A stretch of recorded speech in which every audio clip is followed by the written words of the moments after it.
জাতীয় দৈনিক আলোচিত কণ্ঠ। বেকারত্ব কমিয়ে আনা অন্তর্বর্তী সরকারের প্রধান লক্ষ্য, বললেন নাহিদ ইসলাম।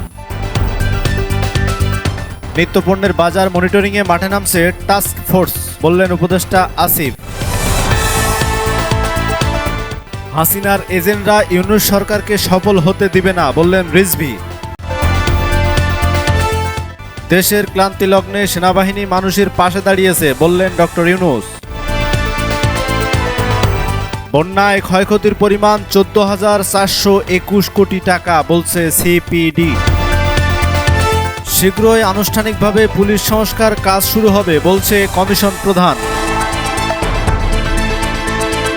কোনো নিরাপত্তা ঝুঁকি নেই, নির্বিঘ্নে পূজা হবে, বলছে স্বরাষ্ট্র উপদেষ্টা।